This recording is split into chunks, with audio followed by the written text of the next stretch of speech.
নমস্কার, শুনতে থাকুন আজকের গল্প সমুদ্র মন্থন। শ্রী তারাশঙ্কর বন্দ্যোপাধ্যায়ের একটি ছোট গল্প সমুদ্র মন্থন। গল্পটি আনন্দবাজার শারদিয়া 1343 সালে প্রকাশিত হয়েছিল। সঙ্গে থাকুন, শুনতে থাকুন সমুদ্র মন্থন।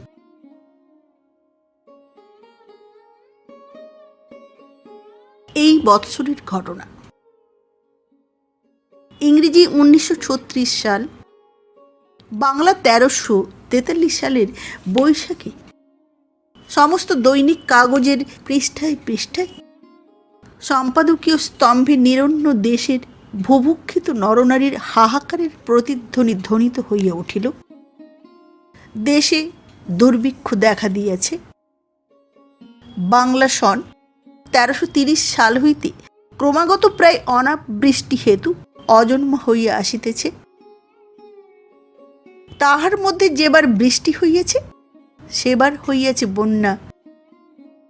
বন্যায় লক্ষ্মীর পাতা আসন আঁকা আলপনা ধুইয়া মুছিয়া দিয়া গিয়েছে। সরকার দুর্ভিক্ষ স্বীকার করেন নাই, তবে অন্যভাবে ডিস্ট্রেস স্বীকার করিয়া টেস্ট রিলিফ খুলিয়েছেন। সেদিন আনন্দবাজার পত্রিকায় বাহির হইয়াছে, বাঁকুড়া জেলায় টেস্ট রিলিফ মজুরি খাটিতে আসিয়া এক কর্মকারের পূর্ণ গর্ভা স্ত্রী বৈশাখের উত্তপ্ত বালিয়াড়ির উপর সন্তান প্রসব করিয়াছে। প্রসূতি ও সন্তান সেই উত্তাপ সহ্য করিতে পারে নাই, তাহাদের মৃত্যু হইয়াছে। এমনি অসংখ্য সংবাদে কাগজের পৃষ্ঠা পরিপূর্ণ।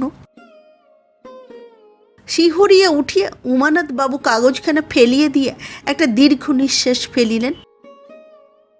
প্রকাণ্ড বড় বৈঠকখানা, বাড়িটা নিস্তব্ধ। তিনি ব্যতীত জনমানব নাই। পিছনের দেওয়ালের দিকে অভ্যাসবশত চাহিয়া দেখিলেন, ব্র্যাকেটের উপর ঘড়িটা নিস্তব্ধ। মাসখানেক আগে তৈলাভাবে যন্ত্রটা পঙ্গু হইয়া পড়িয়াছে। খরচের অভাবে আর মেরামত করা হয় নাই। ইজি চেয়ারটায় বেতের ছাউনিটাও ছিঁড়িয়াছে। গোল টেবিলটার কাঠের বিটগুলি আরেক টুকরাও অবশিষ্ট নাই। বাহিরের বারান্দার তক্তপোষখানার একটা বাহু একেবারে দুটুকরা হইয়া ভাঙিয়াছে। ইট সাজাইয়া কোনো মতে সেটাকে খাড়া করিয়া রাখা হইয়াছে। ইটের থাকটা কেমন করিয়া খানিকটা বাহির হইয়া পড়িয়াছিল। উমানাথ বাবু শতরঞ্জিখানা টানিয়া বেশ করিয়া সেগুলি ঢাকিয়ে দিলেন। এত বড় বাড়িটায় দারুণ উৎকণ্ঠা বুকে চাপিয়া একা বসিয়া থাকিতে তিনি আর পারিলেন না। তিনি ব্যতীত জনমানব নাই। নায়েব, মুহুরি, চাপরাশি, এমনকি চাকর মাহিন্দার পর্যন্ত বাহিরে গিয়েছে। আর দিন পাঁচেক পরেই অষ্টম নিলাম, রাজস্বের দিন। লোকজন সমস্ত টাকা টাকা করিয়া ছুটিয়া বেড়াইতেছে। নীরব উৎকণ্ঠায় উমানাথবাবু পাগল হইয়া যাইবেন বোধ হয়।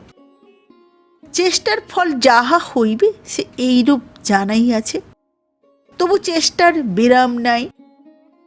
উমানাথ বাবু আজ হুকুম দিয়েছেন, প্রজাদের সব হাজির করো এইখানে। উমানাথ বাবু বৈঠকখানা হইতে বাহির হইয়া আসিয়া পথের উপর দাঁড়াইলেন। বৈশাখের দ্বীপ্রহরে জনহীন পথের উপর ব্যগ্র দৃষ্টিতে তিনি চাহিয়া দেখিতেছিলেন তাহার লোকজন কত দূরে আসিতেছে। এদিকে কাহাকেও দেখিতে না পাইয়া পিছনের দিকে ফিরিলেন। ওদিক হইতেও তাহার একদল লোক আসিবার কথা। এদিকে সম্মুখেই গ্রামের বর্তমান ধনী মুখুজ্জেদের ঠাকুরবাড়ির সম্মুখে কলরব উঠিতেছিল। উচ্ছিষ্ট অন্নের জন্য ভিখারি দলের কলরব। একটা জীর্ণ কঙ্কালসার মেয়ে আসিয়া অনুনাসিক সুরে কহিল, বাবু মশাই, 4টি ভাত। তাহার দিকে চাহিয়া উমানাথের সর্বশরীর যেন কুঞ্চিত হইয়া উঠিল। 18-19 বছরের একটা মেয়ে, কিন্তু সর্ব অবয়বের মধ্যে কোথাও এক বিন্দু তরুণ লাবণ্যের লেশ নাই। চর্মাবৃত কঙ্কাল, কড়কড়ে জীব দিয়া কোনো সাপদ যেন মেয়েটার সর্বাঙ্গ লেহন করিয়া লইয়াছে। বাবু মশাই, 4টে ভাত। উৎকণ্ঠিত চিত্ত উমানাথের বিরক্তির আর সীমা রহিল না। তিনি ভ্রু কুঞ্চিত করিয়া অন্যদিকে মুখ ফিরাইলেন। উফ, কি দুর্গন্ধ মেয়েটির অঙ্গে! হঠাৎ তাহার মনে পড়িল, এই মেয়েটাই কাল পায়খানা পরিষ্কার করিয়া 2 আনা পয়সা লইয়া গিয়েছে। তিনি বিরক্তি ভরে বলিলেন, ভাগ এখান থেকে, তোদের অভাব আর মিটবে না, ভাগ বলছি। মেয়েটার পদক্ষেপের মধ্যে সমতাও ছিল না। আপনার পায়ে পায়ে ঠক্কর খাইতে খাইতে সে অগ্রসর হইল। উমানাথও আর দাঁড়াইলেন না। উৎকণ্ঠিত চিত্তে তিনি এই ঠাকুরবাড়ির দিকেই অগ্রসর হইলেন। ঠাকুরবাড়ির সম্মুখ হইতে রাস্তাটা অনেক দূর দেখা যায়। সেখানে দাঁড়াইয়াও কাহকে দেখিতে পাইলেন না। সম্মুখে জনশূন্য পথে বৈশাখের তপ্ত ঝঞ্ঝা শুধু মাতামাতি করিতেছিল। তবু তিনি সেইখানে দাঁড়াইয়া রহিলেন। হয়তো পর মুহূর্তেই তাহার লোকেরা দেখা দিবে। ঠাকুরবাড়ির সম্মুখে যেখানে যেটুকু ছায়া পড়িয়েছে, অন্নপ্রত্যাশী ভিক্ষুকের দল অধিকার করিয়া বসিয়া আছে। একটা খেজুর গাছের সংকীর্ণ ছায়াতলে বসিয়া প্রায় অন্ধ এক বুড়ি আপন মনেই বকিতেছিল। ভদ্রলোকের ছেলের এই করণ আমি দেখতে পাই চোখে। মিছে করে আমি কানা সেজে আছি। ওই গোলা আবার কথা নাকি? দেখতে পেলে কেউ দিনে 10 বার করে পড়ে মরে নাকি রে? পড়ে মরে নাকি নি? উমানাথ বাবু বুঝিলেন, ওই অন্ধত্বই হতভাগিনীর পরের করুণা আকর্ষণের সবচেয়ে বড় উপায়। ওইটুকু মিথ্যা বলায় বুড়ি শঙ্কিত দুঃখিত হইয়া উঠিয়াছে। ম্লান হাসি হাসিয়া তিনি বলিলেন, হ্যাঁ রে বুড়ি, কে কি বললে তোকে? বকছিস কেন? হ্যাঁ, বকছি কেন? আবার লক্ষ্যা করা দেখো ছেলের। তুমি বললে না? হ্যাঁ, বুড়ি বেশ দেখতে পাই চোখে, কানা সেজে। একজন চক্ষুষ্মান ভিক্ষুক তাহার কথায় বাধা দিয়া বলিল, এই বুড়ি, কাকে কি বলছিস? উনি যে আমাদের বাড়ির বাবু। মুহূর্তে বুড়ি সেইখানে একটি প্রণাম করিয়া বলিল, বাবু মশাই, আপনাকে আমি বলি নেই বাবা।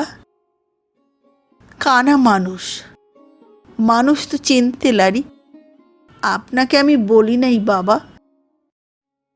ওই সাদা কাপড় শুধু চোখের ছামুতে ফটফট করে, আমি বলি।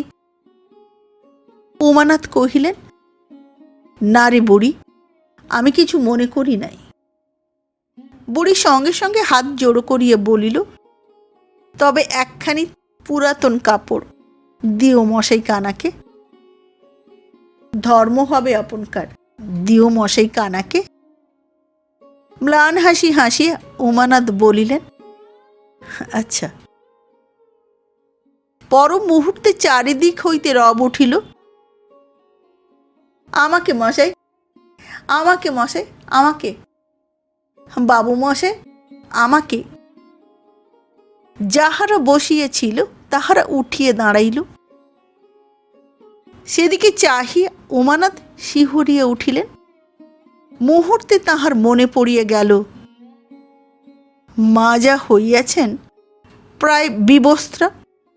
কোটি পর্যন্ত কোনরূপে জীর্ণ শতছিন্ন বস্ত্রে ঢাকা, বসনহীন নগ্ন বক্ষে সন্তানের অক্ষয় অমৃত ভাণ্ড শুষ্ক, পঞ্জর তলে হৃৎপিণ্ডের স্পন্দন পূর্ণ প্রকটিত, তৈলহীন রুক্ষ বিশৃঙ্খল চুল বাতাসে উড়িতেছে, চক্ষে ক্ষুধার্ত দৃষ্টি, সারি সারি নারীর দল কলরূপ করিয়া উঠিল। বাবু মশাই। ওদিকে কতকগুলি পুরুষ কঙ্কালসার কুব্জ দীর্ঘ দেহ, পরনে কেবলমাত্র কৌপিন, তাহারাও দাও দাও রব তুলিয়া উমানাথকে বিভ্রান্ত করিয়া তুলিল। তাহারই মধ্যে আবার কয়টা শীর্ণ শিশু বৈশাখ দ্বীপ্রহরের সেই আগুনের মতো তপ্ত মাটির উপর আনন্দে হাসি গড়াগড়ি দিতেছিল। উমানাথ আর সেখানে থাকিতে পারিলেন না, দ্রুত পদে সেখান হইতে একেবারে ভিতর বাড়িতে আসি উপস্থিত হইলেন। দ্বীপ্রহরে স্ত্রী ছেলেমেয়ে লইয়া ঘুমাইয়াছে, ঝিটাও বোধ করি নিদ্রাগত। পাচিকায় এই গ্রামবাসিনী, সে বাড়ি চলিয়া গিয়াছে। শুধু কয়টা কাক উচ্ছিষ্ট ভোজন পাত্রগুলা লইয়া কলকল করিতেছিল। উমানাথ বারান্দায় বসিয়া শূন্য দৃষ্টিতে রৌদ্র দগ্ধ আকাশের দিকে চাহিয়া রহিলেন। আচ্ছা, দেশের লোক এই গরমে ঘরে দরজা জানালা বন্ধ করে ঘুমুচ্ছে, আর তোমার চোখে ঘুম নেই কেন বলো তো? ভালো মানুষ বাপু তুমি, সারাটা দুপুর এ বাড়ি ও বাড়ি, আর দরজা নিয়ে ফুট আর হাট, ফুট আর হাট। উমানাথ চাহিয়া দেখিলেন দোতলার সিঁড়ির মুখে দাঁড়াইয়া রমা, তাহার স্ত্রী। তিনি ম্লান হাসি হাসিয়া একটা দীর্ঘ নিঃশ্বাস ফেলিলেন শুধু। রমা বলিল, কথার একটা জবাবই দেন দেবতা, তাতে মান্যি ক্ষয় হবে না। কি বলবো বলো? কি বলবে? কেন, কি হলো তোমার? কি বলবো? হয়নি তো কিছু, কাজেই জিজ্ঞাসা করছি কি বলবো। রমা বলিল, জীব তোমার আয়ত্তে বটে, মনের কথা চেপে রাখতে পারো, কিন্তু মুখের চেহারা তো তোমার মনের কথা শোনে নাই। ও রোদে রোদে ঘুরে হয়েছে। রমা একটু নীরব থাকিয়া বলিল, শাক দিয়ে মাছ ঢাকা যায় না, বুঝেছ? বলতে তো সেই হবেই আমাকে, তবে সময়ে বললে দোষ কি? আগে থেকে একটা মীমাংসা হয়ে থাকে, তখন অনর্থক ঝগড়া হয় না। উমানাথ স্ত্রীর মুখের দিকে চাহিয়া রহিলেন। রমা বলিল, এমন করে চেয়ে থেকো না বাপু, ওই এক চাউনি তোমার সম্বল। আমি জানি অষ্টম দাখিলের সময় এসেছে, এবার কিন্তু আমার আর গয়না টয়না চেয়েও না বাপু, দেবো না মিশে বলে দিচ্ছি। উমানাথ বলিলেন, চাইনি তো বাপু তোমার কাছে আমি। বাধা দিয়ে রমা বলিল, চাওনি কিন্তু চাইবে তো, ওই করে করে আমার সর্বনাশ করে দিলে তুমি। এ জমিদারি করার চেয়ে মোটে মজুর খেটে খাওয়া ভালো। জমিদারি না জমাদারি? উমানাথ এবার কঠোর কণ্ঠে বলিয়া উঠিলেন, রমা। রমাও সমান তেজে উত্তর দিল, কেন, মারবে নাকি ধরে? ঠাকুরন। ক্রুদ্ধ উমানাথের আর কথার জবাব দেওয়া হইল না। দুয়ারের সম্মুখে দুর্ভিক্ষের প্রকট মূর্তি সেই খোনা মেয়েটা দাঁড়াইয়া বলিতেছিল, ঠাকুরন। রমা ঝংকার দিয়া বলিল, কি বটে তোর? টুকচে আচার দাও ঠাকুরন। ঝিটাও ইতিমধ্যে কখন জাগিয়া উঠিয়েছিল। সে বলিয়া উঠিল, ঝাঁটা মারি তোমার মুখে, বেরো বলছি, বেরো। উমানাথ উঠিয়া ঘর হইতে বাহির হইয়া চলিয়া গেলেন। রমা বলিল, আহা, গাল দিস নে দামিনী, জীব তো ওদেরও আছে। দাঁড়া, আমি হাত ধুয়ে আসি। উমানাথ বাবু ভিতর বাড়ির বাহির দরজাতে গিয়ে দাঁড়াইয়াছিলেন। সহসা তাহার নজরে পড়িল কয়েকটি অবগুণ্ঠনাবৃতা মেয়ে গলির মুখেই দাঁড়াইয়া রহিয়াছে। দেখিয়া যেন মনে হইল মুসলমান তাহারা। কিন্তু মুসলমানদের স্ত্রীলোকেরা এখানে দাঁড়াইয়া থাকিবে কেন? তাহারা অত্যন্ত পর্দানসীন, সচরাচর তো বাহির হয় না।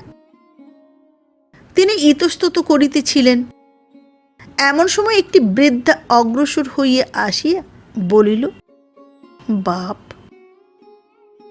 সত্যই বৃদ্ধা মুসলমানি। উমানাথ সসম্ভ্রমে বলিল, কি মা? কতগুলি রূপার অলঙ্কার, কয়েকখানি জীর্ণ সেকেলে শাল উমানাথের পায়ের কাছে ঢালিয়ে দিয়ে মেয়েটি বলিল, বাপ, একটি করে টাকা জন পিছু দাও। কচি বাচ্চারা যে সব না খেয়ে মরে গেল বাপ। আমাদের দুশ্মন যে বাঘ মানছে না, পেট যে পুড়ে গেল বাপ। উমানাথ স্তব্ধ হইয়া ভাবিতেছিলেন। এই সময় পাশ দিয়া সেই খোনা মেয়েটা একটা পাতায় মুড়িয়ে আচার লইয়া বাহির হইয়া গেল। অদ্ভুত লালসা ব্যগ্র দৃষ্টি তাহার চোখে, চোখ যেন জলজল করিতেছে। কিন্তু আশ্চর্য, তবু মেয়েটা আচারটুকু খাইবে না। দৃষ্টি দিয়ে লেহন করিয়াই বোধ করি তাহার তৃপ্তি হইতেছিল। খাইলে যে ফুরাইয়া যাইবে। বৃদ্ধা মুসলমানই বলিল, বাপ। উমানাথ একটা দীর্ঘ নিঃশ্বাস ফেলিয়া বলিলেন, এসো মা, দেখি আমি। চাকর চাপরাশি নায়েব মুহুরী ফিরিয়া আসিল অপরাহ্নে। প্রজারা কেহ সঙ্গে আসে নাই। সংবাদ জিজ্ঞাসা করিতে উমানাথবাবু ইতস্তত করিতেছিলেন। সংবাদ জানাইয়াছে, তবু প্রত্যক্ষভাবে সে সংবাদ শুনিতেও ভয় হইতেছিল। তিনি উৎকণ্ঠিতভাবে অন্যদিকে চাহিয়া বসিয়া রহিলেন। নায়েব সিংহ মহাশয় পুরাতন লোক। তিনি ধীরে ধীরে বলিলেন, প্রজাদের কাছে কোনো আশাই নাই বাবু। তারিণী বাগদি এবাড়ির বহুদিনের চাপরাশি।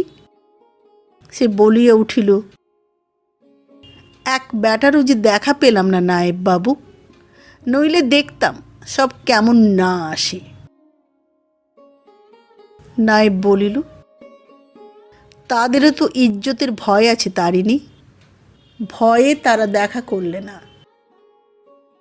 উমানাথ এতক্ষণে প্রশ্ন করিলেন, প্রজাদের তাহলে দেখাই পাননি? দীর্ঘ নিঃশ্বাস ফেলিয়া নায়েব বলিল, না, খবর পেতেই সব লুকিয়ে পড়ল। সামান্য একটি নীরবতার পর আবার বলিল, অবশ্যই লুকিয়ে পড়া তাদের ভুল, কিন্তু এক হিসেবে তারা ভালোই করেছে বাবু। দেখা হলেই ধরুন দুটো চড়া কথা শুনত, কেউ কিছু বললে আমাদের আবার জেদ চাপত। অনেকক্ষণ পর উমানাথ বলিলেন, তবে তো দেখছি নিরুপায়। একটা গভীর দীর্ঘ নিঃশ্বাস ফেলিয়া তিনি নীরব হইলেন। নায়েবও মাথা হেঁট করিয়া মাটির দিকে চাহিয়া রহিল। পৌর তারিণী একটা থামের গায়ে তাহার দীর্ঘ দেহখানা লইয়া যেন মিশিয়া যাইতে লাগিল। চাকরটা আসিয়া গড়গড়টা নামাইয়া দিয়া বাবুর হাতে নলটা ধরাইয়া দিল। সে নল তাহার হাতে ধরাই রহিল। বাড়ির ঝি আসিয়া ডাকিল, এই যে নায়েব বাবু, বলি আপনারা আর খাবেন কখন গো? আসুন, গিন্নিমা বসে আছেন। তারিণী বলিয়া উঠিল, খাবো না গো আমি, বাড়িতে বলো গা। ঝি বলিল, নায়েব বাবু, সতীশ। মুহুরী বাবু, সতীশ চাকরটার নাম। নায়েব বলিল, রাত্রেই একেবারে খাবো, এই অবেলায়। বাধা দিয়ে ঝি বলিল, অবেলা তো বটে, কিন্তু এদিকে মা যে আপনারা কেউ খাননি বলে উপোস করে রয়েছেন। তারিণী ব্যস্ত হইয়া জামা পাগড়ি খুলিতে আরম্ভ করিয়া বলিল, দেখো দেখি বৌমায়ের কাণ্ড। নায়েব বলিল, এই গেলাম বলে দামিনী, তুমি চলো। ঝি চলিয়া গেল। নায়েব এবার বলিল, বৌমাকে বলেই যা হয় করুন। উমানাথ হাসিয়া বলিলেন, সে হবে না সিংহ মশাই, সে পাওয়া যাবে না, সে হবে না সিংহ মশাই। আর দেখুন, গহনা নেওয়া উচিত নয়, যা গতিক তাতে সম্পত্তি থাকবে না। এই কিস্তি নয় অন্য কিস্তি। আগেও দুবার গহনা নিয়েছি, সে এখনো খালাস করতে পারিনি। সম্পত্তিও যাবে, আবার গহনাও যাবে। এ কিস্তি নয় অন্য কিস্তি। তখন যে নিঃসম্বল অবস্থা হবে সিংহ মশাই। সিংহ মশাই একটা দীর্ঘ নিঃশ্বাস ফেলিয়া তেল মাখিতে বসিল। উমানাথ বার করে নলটা টানিয়ে বলিলেন, আমি একবার নিজে যাব প্রজাদের কাছে সিংহ মশাই। নায়েব উমানাথ বাবুর মুখের দিকে তাকাইয়া রহিল, শুধু কোনো উত্তর দিতে পারিল না। তারিণী দুই হাতে সজোরে মাথাটাকে আঁকড়াইয়া ধরিয়া বলিয়া উঠিল, না না না না, সে হবে না খোকাবাবু। তাহার দিকে লক্ষ্য করিয়া দেখিয়া উমানাথ ম্লান হাসি হাসিয়া বলিলেন, তুই কাঁদছিস তারিণী? তারিণী এবার হাউ হাউ করে কাঁদিয়া বলিল, তুমি যাবে খোকাবাবু প্রজাদের কাছে ভিক্ষে চাইতে? সন্ধ্যার আর অধিক বিলম্ব ছিল না। উমানাথ বাবু একটা গলিপথ ধরিয়া গ্রাম হইতে বাহির হইয়া নির্জন মাঠের পথ ধরিলেন। পিছনে পিছনে নতশিরে চলিয়াছিল তারিণী ও নায়েব। বহু কষ্টে তারিণী ও নায়েবকে উমানাথ তাহার প্রস্তাবে সম্মত করিয়াছেন। প্রজারা 1 টাকা করিয়া দিলেও তো 500-600 টাকা হইবে, আর সে ভিন্ন উপায় বা কি? মহাজন হাত গোটাইয়া বসিয়াছে। বন্ধা মাটি আর তাহারা চায় না, চায় সোনা। আবার কেহ কেহ বসিয়া আছে এই সমস্ত সম্পত্তি নিলামে সস্তায় কিনিবার জন্য। শুধু তাহারাই নয়, দেশ জুড়িয়ে ভূস্বামীদের এই অবস্থা। এই তো সম্পত্তি কিনিবার সময়, মরশুম। কিছু দূরে আসিয়াই মাঠের মধ্যে একটা পুকুরের পাশে বহু লোক জমিয়েছিল। উমানাথ থমকিয়া দাঁড়াইলেন। নায়েব বলিল, টেস্ট রিলিফে পুকুর কাটানো হচ্ছে।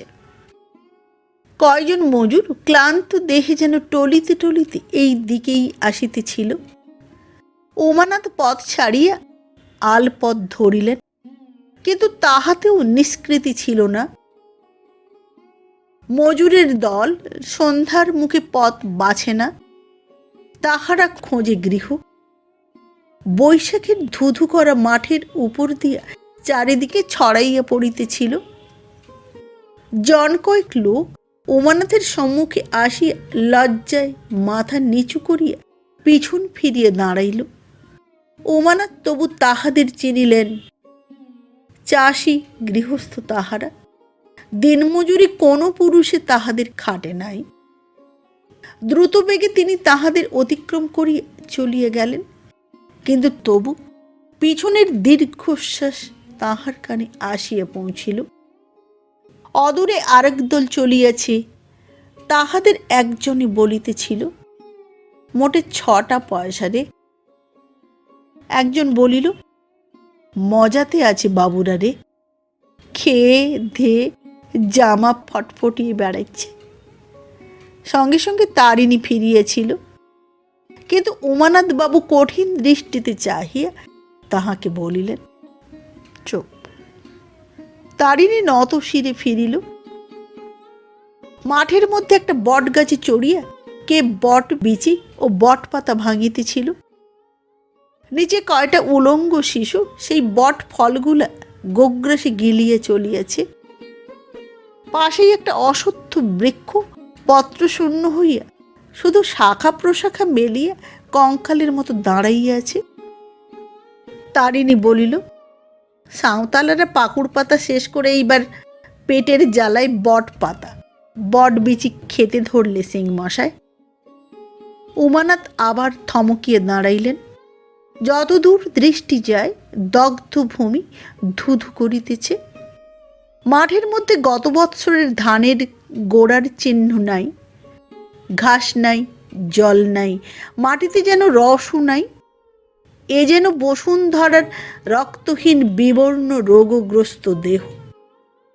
মাঠের মাটি ফাটিয়া চৌচির হইয়া গেছে, যেন কোনো হিংস্র পশু পৃথিবীর দেহখানা লুব্ধ দংশনে ছিঁড়িয়ে ছিঁড়িয়ে খাইতে চাহিয়াছে। উমানাথ বলিলেন, থাক সিং মশাই, চলুন যাই। নায়েব কুণ্ঠিতভাবে বলিল, এত দূরে যখন এলেন তখন একবার। কথাটি কিন্তু বাড়িতে গোপন রহিল না। রমা শুনি একটা তীক্ষ্ণ কঠিন হাসি হাসিয়া বলিল, ইতর না হলে লক্ষ্মী ছাড়ে না। সে পান চিবাইতে চিবাইতে উপরে গিয়ে উঠিল। রমা ও উমানাথের উভয়েরই দুর্ভাগ্য, পরস্পরের জীবনে মিলিয়াও মন মেলাইতে পারিল না। বিবাহের পূর্বে জ্যোতিষী গণনা করিয়া দেখিয়া বলিয়াছিল রাজ্য টক, কিন্তু মন মিলনের কথা জ্যোতিষশাস্ত্রের গণ্ডির অতীত। এ অমিলনের জন্য দোষী যে কে সে কথাও বলা কঠিন। রমা অর্থশালী পিতার কন্যা, নগদ পয়সা লইয়া তাহাদের কারবার, আর উমানাথের কারবার ভূসম্পত্তি লইয়া। ক্ষুদ্র হইলেও বড় বড় জমিদারদের মতো চাষির দুর্দশার সঙ্গে সঙ্গে তাহারও অবস্থা ক্রমশ অসচ্ছল হইয়া আসিতেছিল। সংসার লক্ষ্মী যখন অশ্রুমুখী, তখনই রমা গৃহলক্ষ্মী হইয়া এ গৃহে প্রবেশ করিল।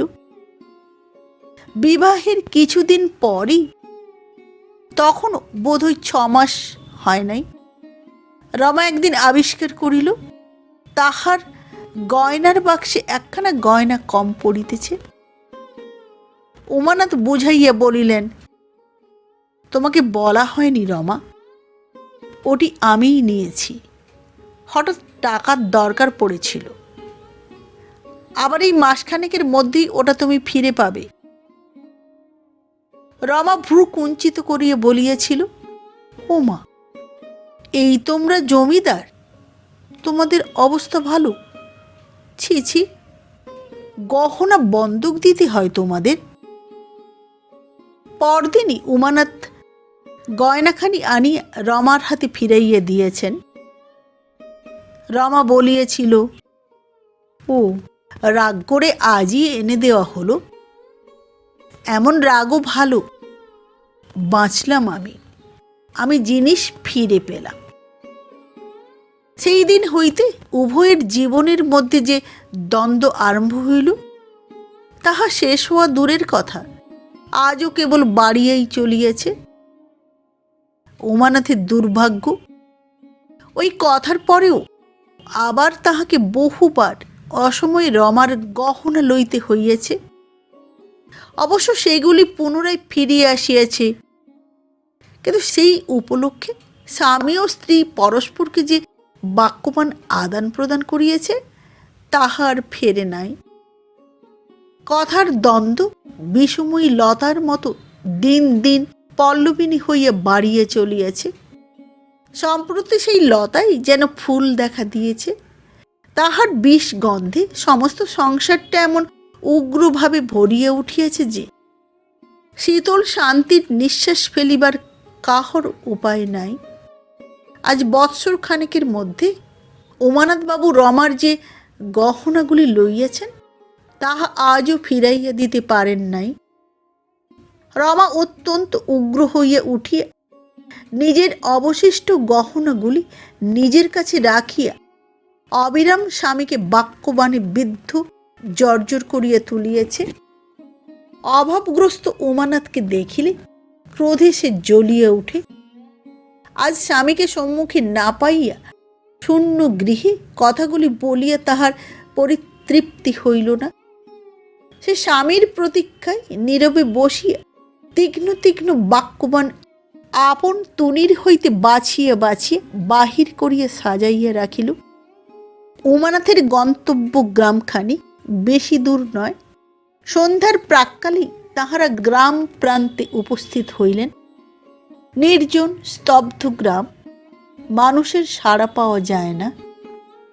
তারিণী বলিয়া উঠিল, দেখুন কেন, বসেক মাস হরিনাম শুদ্ধ বন্ধ করেছে সব। সন্ধ্যে থেকে যে যার ঘরে বসে গালে হাত দিয়ে ভাবছে। মতিচ্ছন্ন ঘটলে এমনই হয় কিনা, ভগবানকে শুদ্ধ মানুষ ভুলে যায়। নায়েব বলিল, ওহ, এ গায়ের নামের দলের নামডাক কত! 12 মাসের মধ্যে হরিনাম এখানে বন্ধ থাকে নাই কখনো। খোল বাজবার লোক মাইনে করা 12 মাস থাকতো এখানে। উমানাথ নীরবে চলিয়েছিলেন। গ্রাম প্রান্তের বাউড়ি পাড়াখানা জনশূন্য পরিত্যক্ত। অভাবের তাড়নায় বাউড়িরা দেশ ছাড়িয়েছে।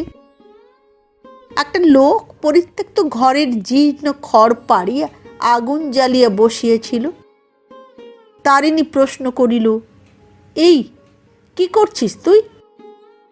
লোকটা অপরাধীর মতো বলিল, আগে কি করছিস ওখানে?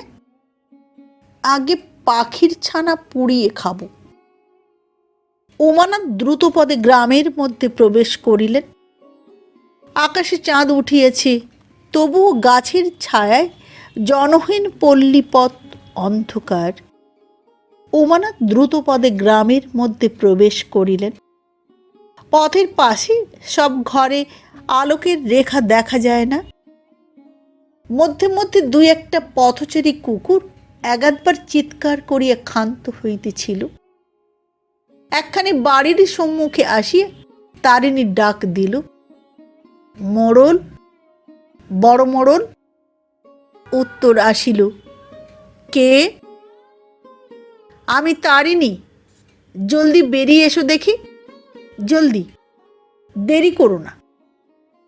মোড়ল পঞ্চানন মণ্ডল, এ গ্রামের মণ্ডল, জমিদারের পুণ্যাহ পাত্র, সম্পত্তিবান গৃহস্থ, সম্মানিত ব্যক্তি। পৌর পঞ্চানন বাড়িতে আসিয়া সম্মুখে উমানাথকে দেখিয়া স্তম্ভিত হইয়া গেল। সসম্ভ্রমে ভুলুণ্ঠিত হইয়া প্রণাম করিয়া বলিল, বাবু, হুজুর, আপনি? এমন পায়ে হেঁটে সে আসন আনিবার জন্য ব্যস্ত হইয়া উঠিল। উমানাথ সহসা কোনো কথা কহিতে পারিলেন না। বহু কষ্টে আত্মসংবরণ করিয়া বলিলেন, তোমাদের কাছেই এসেছি পঞ্চানন। তোমরা না রাখলে তোমাদের জমিদার বাড়ি যে আর থাকে না। পৌর পঞ্চানন কাঁদিয়া ফেলিল। চোখ মুছি আসন দিয়া উমানাথের পা ধোয়াইয়া দিয়া সে নীরবে নত শিরে বসিয়া রহিল। উমানাথ নীরব। দীর্ঘ নীরবতা ভঙ্গ করিয়া নায়েব বলিল, মোড়ল। পৌর কোনো কথা না বলিয়া ধীরে ধীরে বাড়ির ভিতর চলিয়া গেল। তারিণী বলিল, মিলইলে কি মারণ হয় গো? এইবার দেখেন লায়েব বাবু বেরোই কিনা। পঞ্চানন ফিরে আসিল। এটি 13-14 বৎসরের কিশোরীকে হাতে ধরিয়া সঙ্গে করিয়া লইয়া। মেয়েটি বোধ হয় উমানাথের সম্মুখে আসিতে সংকুচিত হইতেছিল। পৌর বলিল, লজ্জা কি মা? রাজা আর বাপে সমান। এসো, প্রণাম করো। মেয়েটি হেঁট হইয়া প্রণাম করিয়া একপাশে জড়সড় হইয়া দাঁড়াইয়া রহিল। তাহার একটা হাত টানিয়া উমানাথের সম্মুখে ধরিয়া পঞ্চানন বলিল, হুজুর, আমার বৌমা, ঘরের লক্ষ্মী। দেখুন হুজুর, লক্ষ্মীর হাত দেখুন। মায়ের আভরণ কেড়ে নিয়ে পেটের জ্বালায় খেয়েছি, শাঁখা ভেঙে গিয়েছে, কিনে দিতে পারি নাই। কাপড়ের পাড় বাঁধা হাত, মায়ের অঙ্গের কাপড়। পঞ্চানন আর বলিতে পারিল না। চোখের জলে তাহার বুক ভাসিয়া গেল। উমানাথ বলিলেন, যাও মা, ঘরে যাও। বধূটি চলিয়া গেল। নিস্তব্ধতা অসহ্য হইয়া উঠিতেছিল। উমানাথ ধীরে ধীরে উঠিয়া বলিলেন, দুঃখ করো না পঞ্চানন, আমি উঠি। পঞ্চানন মুখ তুলিয়া বলিল, দুঃখ? আর সে বলিতে পারিল না। তাহার ঠোঁট দুইটা শুধু থরথর করিয়া কাঁপিতে লাগিল। গ্রাম পরিত্যাগ করিয়া আবার নির্জন প্রান্তর দিয়া তিনজনে চলিয়াছে। বিষণ্ণ স্তব্ধ তিনটি মূর্তি। চন্দ্রালোকে প্রতিফলিত তিনটি ছায়া তির্যক ভাবে মাটির উপর সঙ্গে সঙ্গে চলিয়াছে। প্রাণস্পন্দন ভিন্ন, ছায়ায় ও কায়ায় কোনো প্রভেদ নাই। অকস্মাৎ তারিণী বলিল, পেছুতে কে হাঁকছে? তিনজনে স্থির হইয়া দাঁড়াইলেন। সত্যই কে যেন হাঁকিতেছে। তারিণী লাঠি গাছাটা দৃঢ় মুষ্টিতে ধরিয়া হাঁক দিল, কে? ক্রমশই পিছনের কণ্ঠস্বর স্পষ্ট হইয়া উঠিতেছিল। কেহ যেন হাঁকিতে হাঁকিতে দ্রুত এই দিকেই আসিতেছে। তারিণী আবার হাঁক দিল, কে? এবার স্পষ্ট সাড়া আসিল, আমি পঞ্চানন। অল্পক্ষণ পরে পঞ্চানন হাঁপাইতে হাঁপাইতে আসিয়া উপস্থিত হইল। উমানাথ সবিস্ময়ে প্রশ্ন করিলেন, কি পঞ্চানন? নত শিরে মুষ্টিবদ্ধ হাত সম্মুখে প্রসারিত করিয়া পঞ্চানন বলিল, হুজুর, আপনি পায়ের ধুলো দিলেন, আর শুধু শুধু। দয়া করে সামান্য 5 টাকাও ভরাতে পারলাম না। গা ঝেঁটিয়ে 2 পয়সা 4 পয়সা করে হুজুর, নজর আপনার। অসমাপ্ত অসম্বন্ধ কথা, কিন্তু উমানাথ বুঝিলেন অনেক। তিনি দ্বিধা না করিয়া পঞ্চাননের হাত হইতে আধলা পয়সা আনির মুঠি আপন হাতে তুলিয়া লইলেন। বাড়ি ফিরিতেই রমা প্রশ্ন করিল, হ্যাঁ গা, তুমি নাকি প্রজাদের কাছে ভিক্ষে চাইতে গিয়েছিলে? মুহূর্ত উমানাথের মস্তিষ্ক উত্তপ্ত হইয়া উঠিল। তিনি কঠোর কণ্ঠে বলিলেন, হ্যাঁ। ব্যঙ্গ হাসি হাসিয়া রমা বলিল, কত টাকা নিয়ে এলে? দাও, আমি আঁচল পেতে বসে আছি। উমানাথের ইচ্ছা হইল এই সমস্ত আনি আধলা পয়সার মুঠি ওই দাম্ভিকার মুখের উপর ছুঁড়িয়ে আঘাত করেন। রমা বলিল, কি বেনারসি শাড়িখানা পরব নাকি? 1000 দরুনের টাকা এ শাড়ির আঁচলে মানাবে না, কি বলো? উমানাথ প্রাণপণে আপনাকে সংযত করিতে চেষ্টা করিলেন। রমা আবার বলিল, ছি ছি, তুমি এত হীন হয়েছ। ছি, আমি যে ছিছি করে মরে গেলাম গো, ছি। উমানাথ আর সহ্য করিতে পারিতেছিলেন না। হয়তো একটা বিসদৃশ্য কাণ্ডই ঘটিয়া যাইত, কিন্তু যেন কোনো সুনির্দিষ্ট বিধানে ঠিক এই সময়টিতেই নায়েব ব্যস্তভাবে গলার সাড়া দিয়ে আসিয়া বলিল, সদর থেকে সাহেব, শুভ, উকিল, মোক্তার সব দুর্ভিক্ষের জন্য ভিক্ষে করতে এসেছেন। এই গলির মোড়ে দাঁড়িয়ে আছেন, শিগগির আসুন। গলির মধ্যপথ হইতেই মূল্যবান সিগারেটের ধোঁয়ার সুরভিতে বায়ুস্তর যেন মোহময় হইয়া উঠিয়াছিল। অদ্ভুত মানুষের লালসা। উমানাথের একটি সিগারেট খাইতে ইচ্ছা হইল। গলির মোড়েই একটা হেজাক বাতির আলোকে স্থানটা ঝলমল করিতেছিল। উমানাথ দেখিলেন ভিক্ষার কাপড়ের এক প্রান্ত ধরিয়াছেন জেলার অতি উচ্চ পদস্থ এক রাজপুরুষ, অন্য প্রান্ত ধরিয়াছেন জেলার একজন লক্ষপতি ধনী। পশ্চাতে জেলার উকিল মোক্তারের দল ও স্থানীয় কয়জন সরকারি কর্মচারী মৃদু গতিতে চলাফেরা করিতেছেন। পঞ্চাননকে মনে মনে শত শত ধন্যবাদ দিয়ে উমানাথ সেই আনি পয়সা ও আধলার মুষ্টি ভিক্ষার পাত্রে ঢালিয়ে দিলেন। বাড়ি ফিরিতে ফিরিতে তিনি ভাবিতেছিলেন, পিতৃপুরুষের আশীর্বাদ এই বাস্তু তাহার চলিয়ে যাইবে, কিন্তু পৈতৃক সম্পত্তি রক্ষার কোনো উপায় উমানাথ করিতে পারিলেন না। আর কোনো উপায়ই নাই। যেখানে হাত পাতা চলেন না সেখানেও তিনি হাত পাতিয়েছেন। শুধু হাতে প্রত্যাখ্যানের অপমানের বোঝা মাথায় করিয়া ফিরিয়াছেন।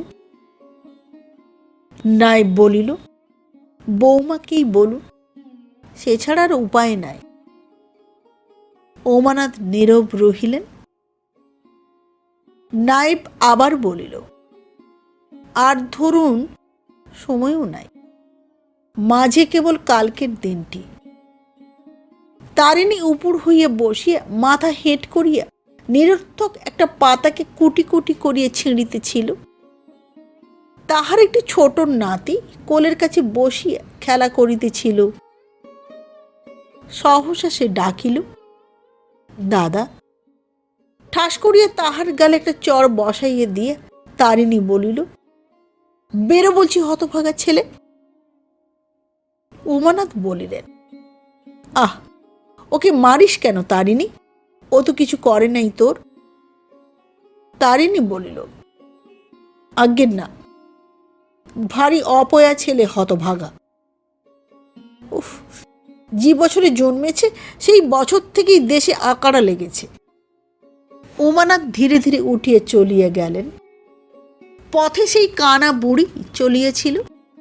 আপন মনেই সে বলিতেছিল, তাড়িয়ে দিলে দেগা, গে হোটট খেয়ে পড়ব খানা ডোবাতে, পড়ে মরে থাকব, বেশ হবে নিশ্চিন্তি। ওদিকে রিলিফ অফিসারের দরজার সম্মুখে লোকের ভিড় আর ধরে না। কতগুলো অসহিষ্ণু লোক চিৎকার করিতেছিল, খেতে দাও হুজুর, খেতে দাও। উমানাথ শিহরিয়া উঠিলেন। এই সম্বলটুকু যদি যায় তবে হয়তো তাহাকেও এমনি করিয়া ফিরিতে হইবে। রমার পায়ে ধরিবার সংকল্প পর্যন্ত লইয়া তিনি বাড়ির ভিতরে প্রবেশ করিলেন। দরজার সম্মুখেই সেই জীর্ণ খোনা মেয়েটা দাঁড়াইয়াছিল।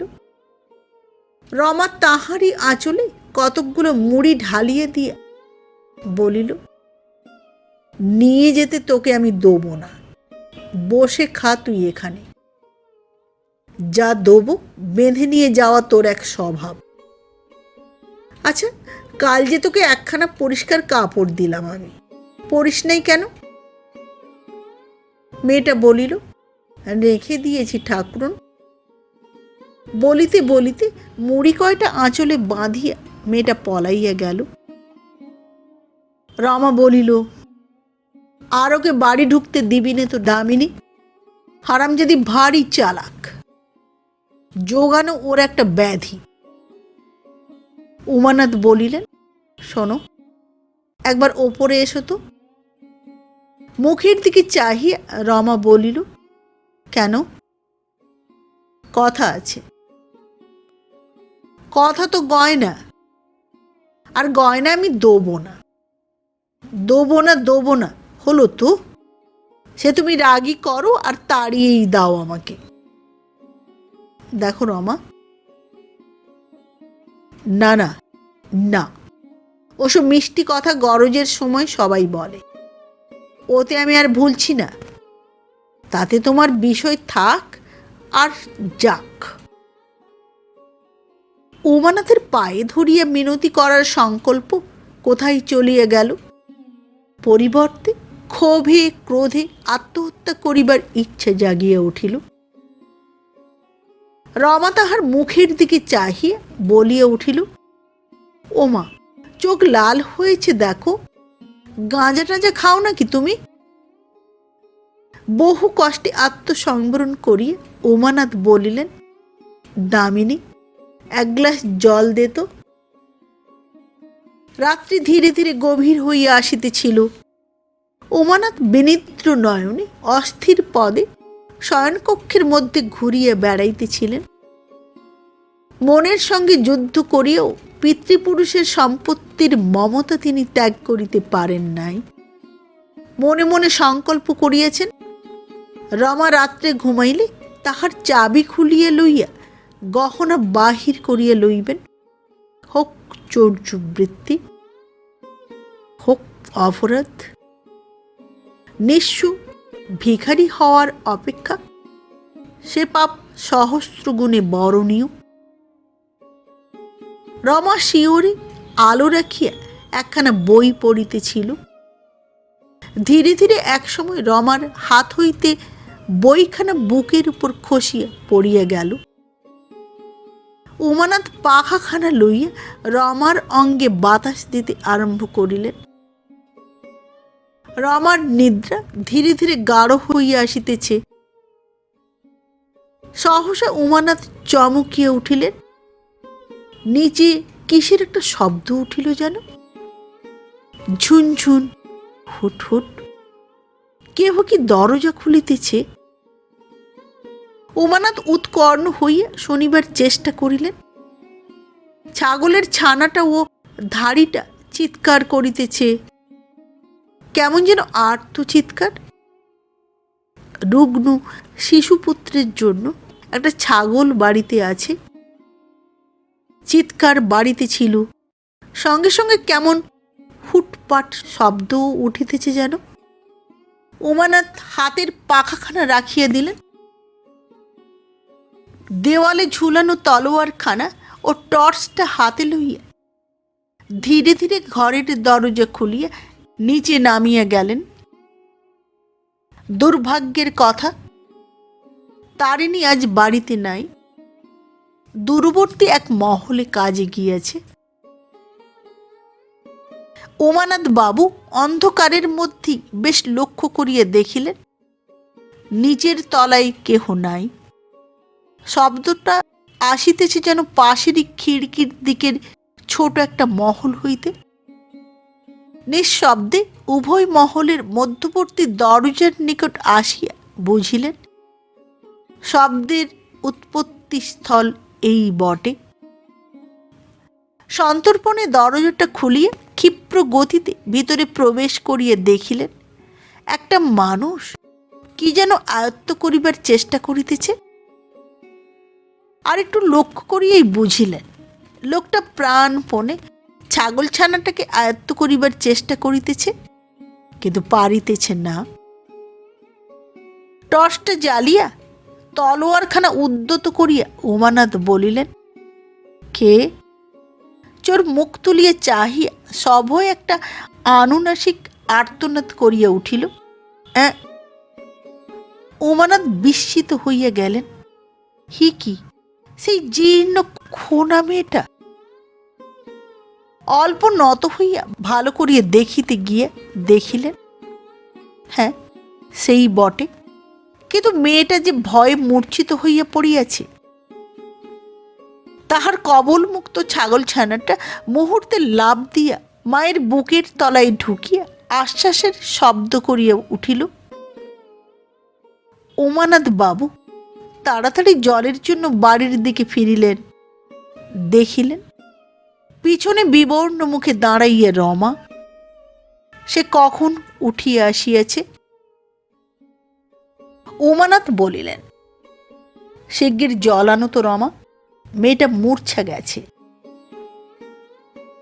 বাবু, বাবু মশাই, বাহির দরজায় মৃদু মৃদু আঘাত করিয়া কে ডাকিতেছিল। বাবু মশায়। উমানাথ বলিলেন, রমা, মেয়েটার মুখে তুমি জল দাও তো, আমি দেখি বাইরে আবার কে। রমা বাধা দিয়ে বলিল, না, যদি বেশি লোক থাকে তোমায় মারে। বাহিরে লোকটা খক খক করিয়া কাশিয়া সারা হইয়া উঠিল, যেন বোধ হয় দম বন্ধ হইয়া যাইবে। অদ্ভুত যন্ত্রণাদায়ক কাশি। বাড়ির মধ্যে মেয়েটা চেতনা পাইয়াছিল। সে আনুনাসিক স্বরে কাতর মিনতি করিয়া উঠিল, ওগো, খুলে দাও গো, মরে যাবে। বুকে হাত বুলিয়ে না দিলে মরে যাবে, মরে যাবে, খুলে দাও গো। বুকে হাত বুলিয়ে না দিলে মরে যাবে, মরে যাবে। উমানাথ আর দ্বিধা করিলেন না। দরজাটা খুলিয়ে টর্চ জ্বালিলেন। উমানাথ, রমা উভয়ই শিহরিয়া উঠিলেন। সেখানে ওই মেয়েটার চেয়েও শীর্ণ একটা পুরুষ দুর্দমনীয় কাশির আক্ষেপে মাটিতে পড়িয়া ছটফট করিতেছে। দরজা খুলিবা মাত্রই মেয়েটা একরূপ বুকে হাঁটিয়া কাছে আসিয়া তাহার বুকে হাত বুলাইতে আরম্ভ করিল। লোকটা অল্প সুস্থ হইলে উমানাথ মেয়েটাকে প্রশ্ন করিলেন, এ তোর কে? উত্তর দিল পুরুষটা। হাঁপাইতে হাঁপাইতে সে বলিল, আগে আমার পরিবার মশায়। উমানাথ অত্যন্ত ঘৃণা সহকারে বলিলেন, এই দশাতেও তোরা ছাগল চুরি করতে এসেছিস? খোনা মেয়েটা এবার মিনতি করিয়া বলিল, ডাক্তার মুখে মাংসের ঝোল দিতে বলেছে মশাই।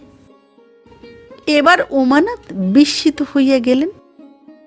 মেয়েটি সভয়ে মুখের দিকে চাহিয়া আবার বলিল, বলেছে মাংসের ঝোল একটুকুন করে না দিলেও বাঁচবে না।